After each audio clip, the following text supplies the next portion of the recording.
Hey everyone, today we're going to be looking at two things. One is a clock and one is anonymous for. The second one is anonymous functions. I don't know which one you'd be more excited about, but the whole reason for this particular video is that I was listening to a podcast and it was all about clocks and shifting time and fixed time and so on. And when I was doing some programming, it would have been helpful at one time to be able to use that fixed clock, because when you have functions that want to be executed at certain times of the day, be it let's say fixed time like 5 o'clock in the afternoon or something running every hour, then something like this, or at least testing your code, much easier.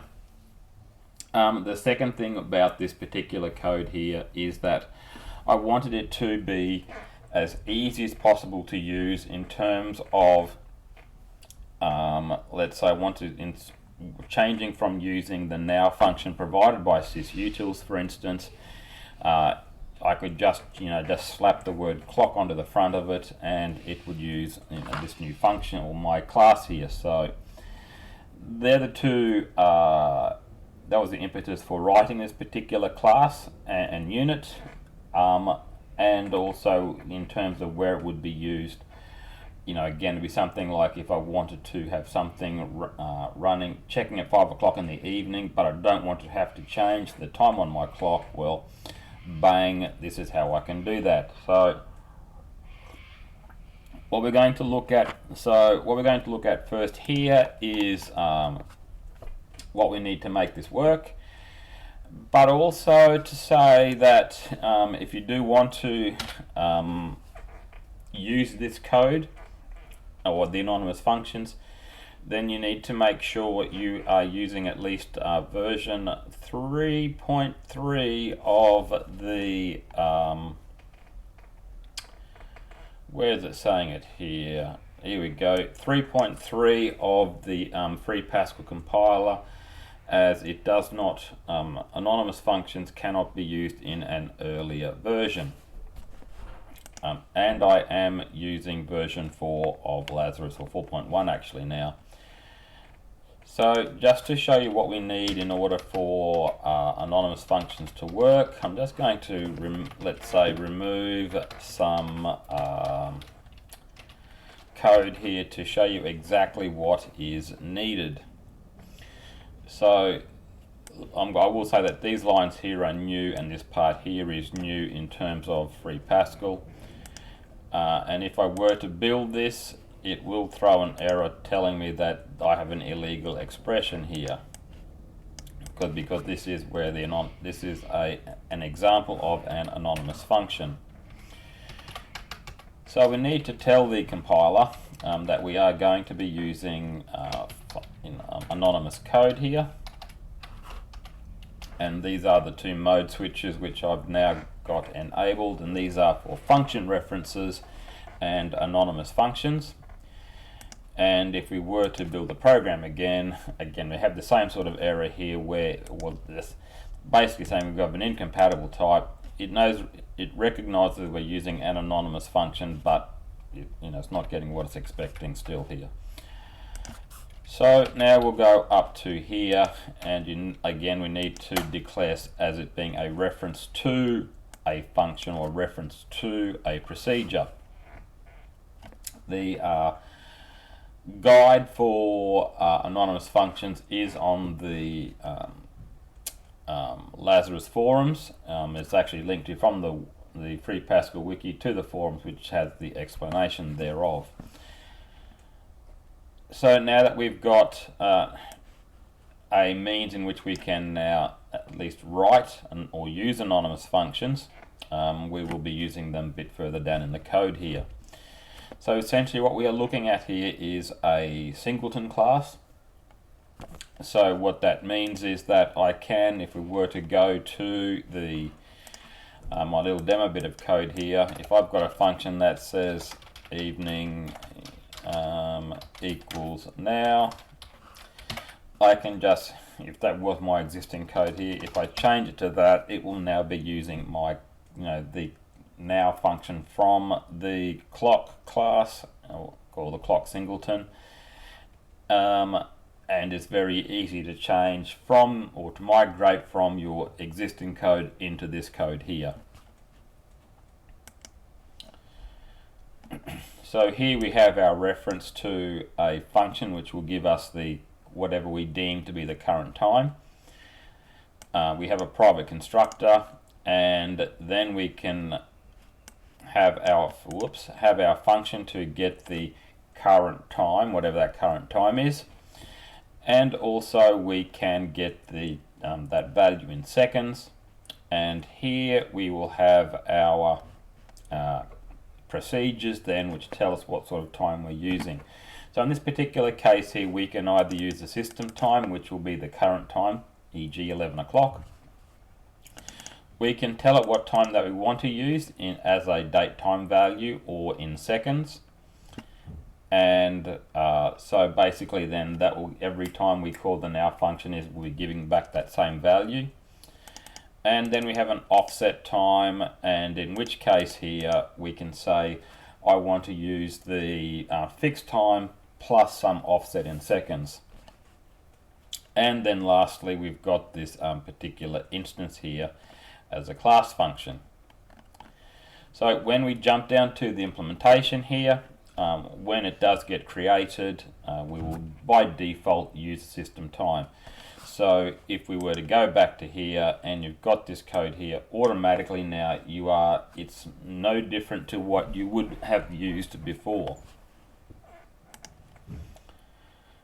Next we are using our reference to a procedure somehow, where we are going to be returning the time, being a system time or otherwise. Nothing really special in this function here, except we're going to convert this date time into a Unix timestamp, and by default, yes, it will be in UTC format, universal time. Now when we're telling it what sort of time we're using, if we are going to be using the system time, we give it a reference to the now function in sysutils.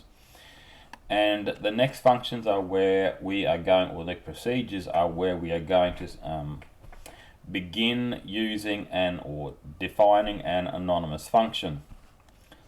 So when we want to use, say, fixed time, and let's say we are wanting to make it 5 o'clock in the afternoon, so we can imagine 5 o'clock being in here, then our function to return the current time will be this anonymous function here, which will simply return the date time value that was given to us here. And then if the other instance is where we have a number of times from 1970 essentially, we convert that to a date time value, call this function here, bang, the anonymous function exists again. And then with the last two functions here, then we are basically setting up an offset time, but to do that we need to have some other clock being used, be it the fixed clock or a system clock, or you could have your own clock of some description.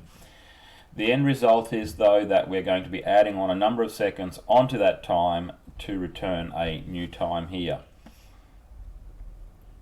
And again, in order to do that, we have we declare a function that returns a date time that will increment the number of seconds, of some time value. Now, this is one of the design patterns here, which can be used and can be frowned upon. And this is called a singleton, where you will just have one instance of it for your whole program.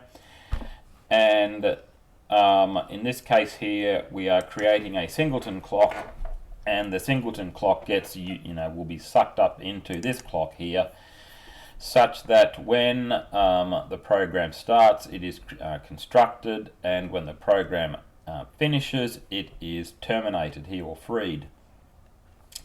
What you'll find here is that I'll show you how an initialization and finalization block works in code, which is why I've got the breakpoints here.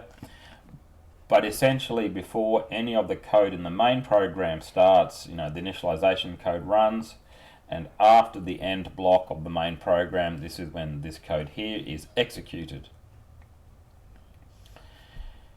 So now when we go back to into our test program here, the very first thing that we'll be doing, I'll get rid of this line here because we just put it in, it's going to write out the current time, and the current time is about, let's say, 8 past 10 past 11, and it's going to write out the time now, and it will also write out that number of seconds. Then we're going to tell it to use the fixed time, and in this case here it'll be the 1st of March at 5 p.m. and that will be output here. And then I'll tell it when the evening starts, so basically 5 p.m. today. And we've just got a little test again. And then we're going to add on 1 hour as an offset to use. And again, we're going to write out the new time before reverting back to the system time. So let's just build this program here quickly, and that's done. And let's get out of here and run the program. So and by the way, I'm just running this with all optimizations on because, and you can see here that when the first time the program was run, we can see that the system time is 11:09. Yep, cool. The fixed time again is 5:10 on the 1st of March, and it's saying it's night time, and we'll come to that code in a second. And then we can see that the when we offset that base time by an hour, it's now 6:10 in the evening, and we go back to the system time again.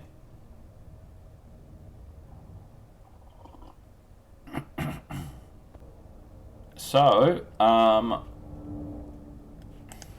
here, so where would we use some sort of code like this? So let's suppose we've got a game of some description, and I'm just talking about like a find a word sort of idea, and you've got a background, and let's say that the background in the daytime is a nice clear blue, like the sky for instance, and as you approach evening you want to change it to an orange or maybe a dark grey. So what you could do then is to have something like this here, where you want to, or your code might be something like this ordinarily, where you could have, say, the net, if it's after 5 o'clock today, then change the background. But right now you can see that it is now 11:11 and it's mid-morning, and there's no way that it's going to think that it's 5 o'clock. So there's two ways in which you can test this scenario. You can either A, fast forward your clock, to 5 p.m. in the afternoon, or you can drag it back to yesterday. Or you could just use like a fixed time, because every time that I call the now function, when I'm going to use the fixed clock, it's going to return the same time every time, which is what we want. So rather than having to modify the code of your actual program, or you could debug your program to say, make it run, or to run now sort of thing, but rather than having to change your time or to change the time on your clock, or have to modify the implementation of your code where it may be doing this sort of check here, when your program starts, you could just tell it that you want to use a fixed clock as at 5 o'clock or 5:10 in this example here, and immediately then you can see what the effect would be in going into the evening. So you don't have to worry about an incorrect check. If you were to modify the your code where you were looking at the current time, you don't have to worry about, let's say, bad code getting into your repository or otherwise. So it does have some advantages in that way. If you were to, another place you can do it, if you were to have some sort of backup routine running at, let's say, 2 o'clock in the morning, you could easily simulate that by, again, using a system clock or using the offset if it's at midnight, for instance. So there are a few ways, a few use cases where, as such, using a clock like this is handy. And of course, the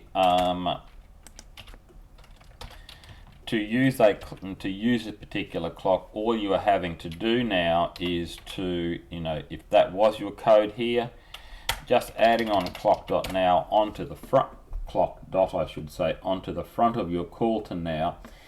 The change to, or to refactor your code from what you have to something like this is very easy to do.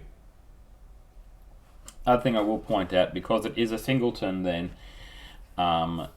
you don't have to worry about any cleanup code or initialization code, because it already exists.